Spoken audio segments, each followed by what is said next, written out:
पर ballistic missile का उत्पादन किया जा रहा है। ईरान अपने आप को और मजबूत कर रहा है।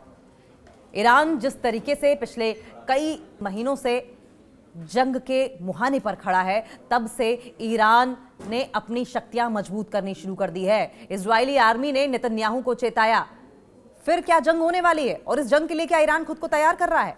इस साल जून में इजराइल के हमले के जवाब में ईरान ने सैकड़ों मिसाइलों से जवाबी अटैक करते हुए अपना दम दिखाया था। ईरान की मिसाइलों को लेकर इजराइल में चिंता रही है।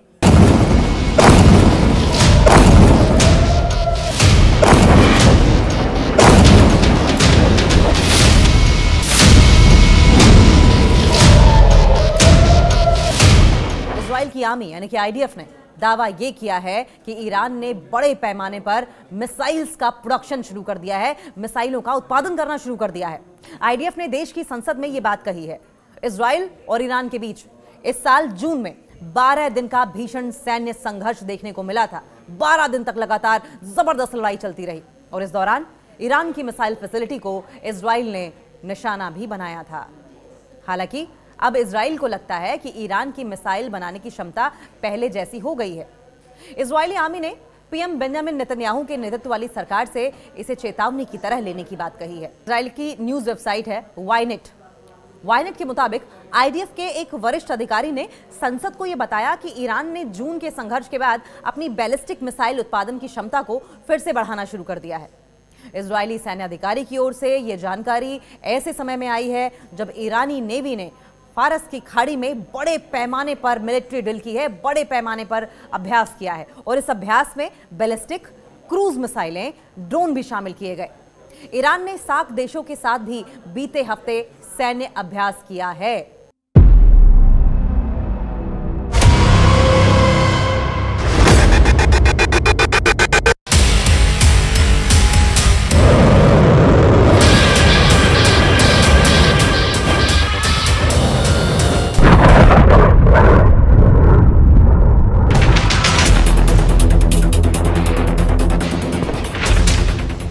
समझिए कि जून में संघर्ष हुआ था। इजराइल और अमेरिका ने जून में ईरान पर हवाई हमलों के बाद दावा किया था कि तेहरान ने अपनी मिसाइल क्षमता को खो दिया है। हालांकि अब इजराइल ही नहीं, तमाम वेस्टर्न कंट्रीज, तमाम पश्चिमी देशों के राजनयिक भी कह रहे हैं कि ईरान मिसाइल रिकवरी में तेजी ला रहा है। देखिए, ईरान ने एक बात बहुत क्लैरिटी के साथ कही थी कि हमें न्यूक्लियर वेपन्स नहीं बनाने हैं, हम न्यूक्लियर मिसाइल नहीं बनाना चाहते, हम न्यूक्लियर बॉम्ब नहीं बनाना चाहते, हम न्यूक्लियर हथियार नहीं बनाना चाहते, हम न्यूक्लियर मिसाइलें नहीं बनाना चाहते, हम सिर्फ यूरेनियम एनरिचमेंट कर रहे हैं। यूरेनियम समृद्ध, न्यूक्लियर समृद्ध देश होने के नाते, एनर्जी क्रिएट करने के नाते, बिजली का प्रोडक्शन करने के नाते, जिसका सीधा सीधा असर पावर गेन करना नहीं है, बल्कि ईरान की जनता को सुविधाएं मुहैया कराना है और ये ईरान की जनता का हक है। एक देश होने के नाते ईरान का हक है। ये बार बार ईरान क्लैरिटी के साथ हर मंच पर अपनी बात रखता रहा है। अमेरिका को, इजराइल को ये बात समझाने की कोशिश करता रहा है, लेकिन बावजूद इसके ईरान और अमेरिका हमेशा इनसिक्योर रहे हैं।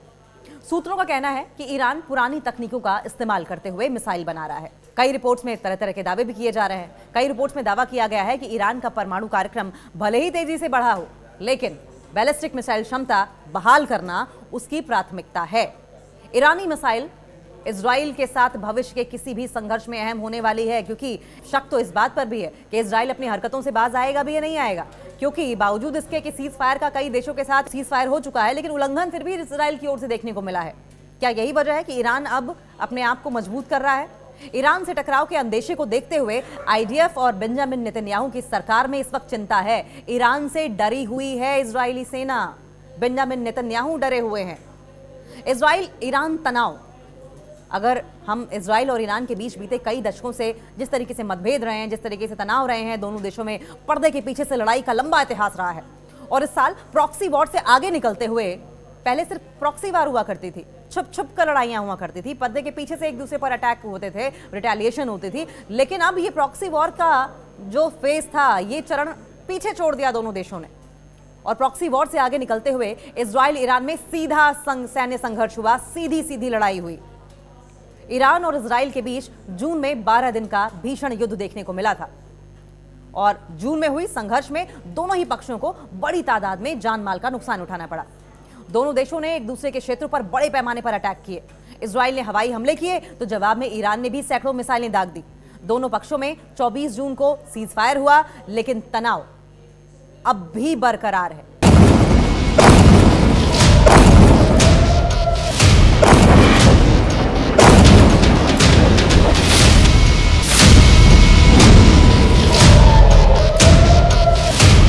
और ये तनाव कब तक रहेगा?